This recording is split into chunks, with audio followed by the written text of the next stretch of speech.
Kentucky. This is WYMT Mountain News Weekend Edition. Good evening, I'm Macy Marie. It might be dry right now here in the mountains, but that could end pretty soon. There's the possibility for some strong to severe storms that could roll in tomorrow.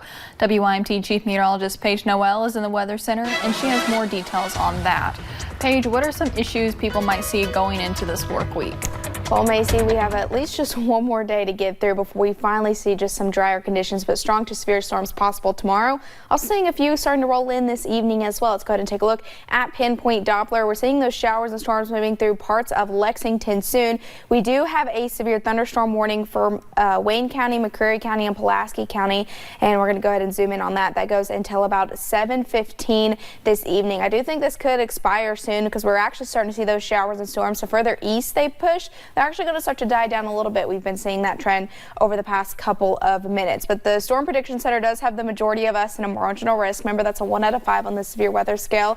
You can see some other areas in that slight risk, really areas along I-75 and over in two parts of Lexington. But today just been a gorgeous day for some. Even if you're looking over into Whitesburg, few clouds starting to increase overall though. We've seen those mostly sunny skies, and even looking into Jackson, a little bit of a pop-up storm over there, but temperatures feeling like 90 because those 2 points into the lower 70s. Definitely feeling pretty hot and muggy out there, but coming up in just a few short minutes, we'll break down those showers and storms that'll be moving in on your Monday. Macy. And Paige, as you're tracking those severe storms, first responders perfected their swiftwater rescue skills in Floyd County this weekend. WYMT's Marianne Fletcher was there to learn more.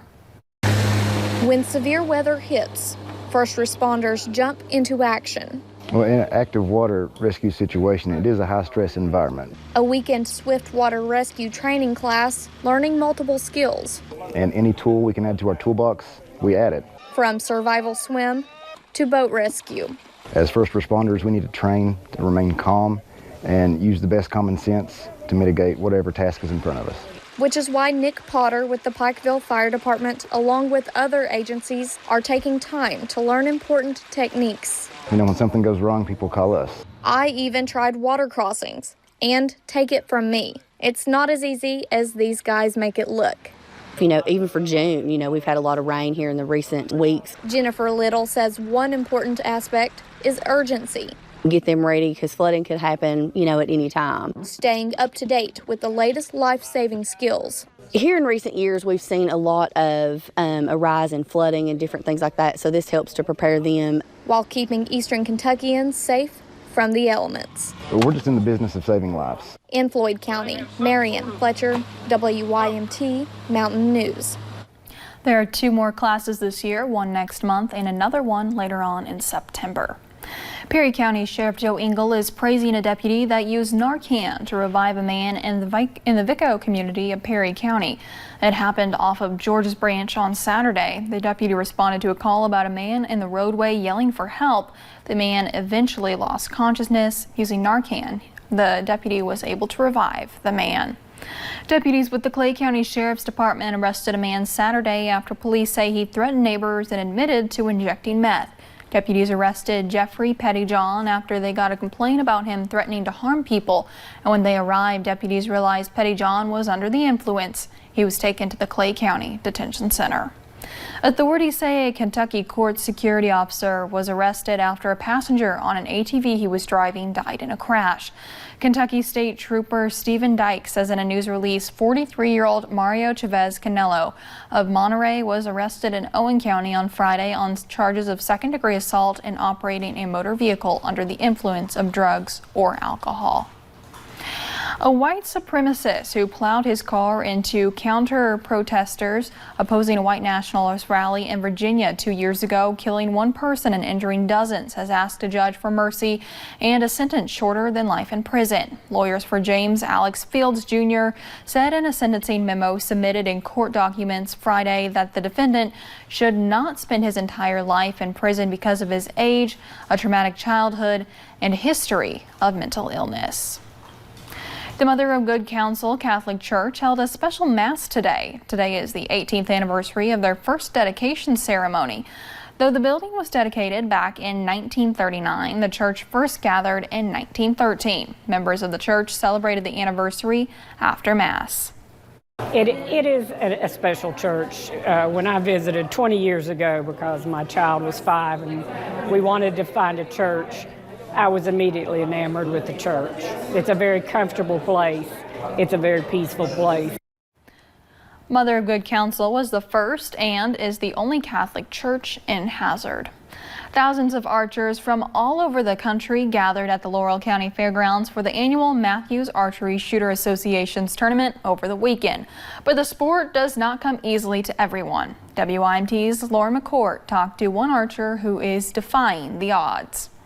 A bond between a father and son is undeniable. Austin, come on, quick. Especially the chemistry between Austin and his dad, Jason. Having him by my side on every target just makes everything easier. Jason grew up loving archery and passed that trait down to all of his children. Yeah, all my kids love the outdoors and stuff. But was afraid he could not get that same experience with his son, Austin. No. Really? No. But boy, was he wrong. Last year he won the Classic, so he's a 2-time world champion. Austin got his first bow when he turned 12, and shooting was a struggle. First, we couldn't shoot very good at all. I mean, we'd shoot big old groups like that. But he kept giving it a shot until he finally hit the mark. I never thought I'd be a world champion in anything. Getting to travel the country together, doing what they both love. I never thought that we'd be able to shoot together, especially not to this extent where he could, compete nationally. Not only impressing everyone around them. Here they got targets that are down hills, and in some cases you can't even see the entire target he's shooting at. But inspiring thousands. Austin has touched an awful lot of people. The commitment his dad has made to him is beyond parental. Like most dads, Jason gleams with pride when you ask him about his son. This proud? I don't know if I could be more proud. Because watching Austin live out his dream makes it worth all the hard work. In Laurel County, Lauren McCourt, WYMT Mountain News. And along with archery, Austin is an inspirational speaker, a filmmaker, a writer, and a conservationist. As the 2020 presidential election is well underway, candidates are weighing in on current events. President Trump did an interview with Meet the Press about the 2020 campaign, among other issues. He says Hillary Clinton was a tough candidate to beat, but that others running against him this time, such as Joe Biden, are easier to win against. The president says he does not enjoy losing and plans on winning the election for an 8-year stay in the White House. No, probably not. Probably not. It would be much better if I said, yeah. It would be much easier for me to say, whoa, yes. No, I'm probably not too prepared to lose. I don't like losing. I haven't lost very much in my life. And as the 2020 campaign takes off, Democratic candidates have strong opinions on growing tensions between the U.S. and Iran. Bernie Sanders told Margaret Brennan in an interview that aired today that he believes a war in Iran would be worse than the war in Iraq, and if President Trump had retaliated, he would have viewed it as unconstitutional. It is the United States Congress under our Constitution that has war-making authority, not the President of the United States. If he attacks Iran, in my view, that would be unconstitutional. President Trump promised new sanctions on Iran come Monday. And still to come on Mountain News Weekend Edition, body camera footage shows a police officer in Hazelwood, Missouri rescuing a grandmother and child from a house fire. And strong to severe storms will roll into the mountains for your Monday. We'll break down that full forecast next.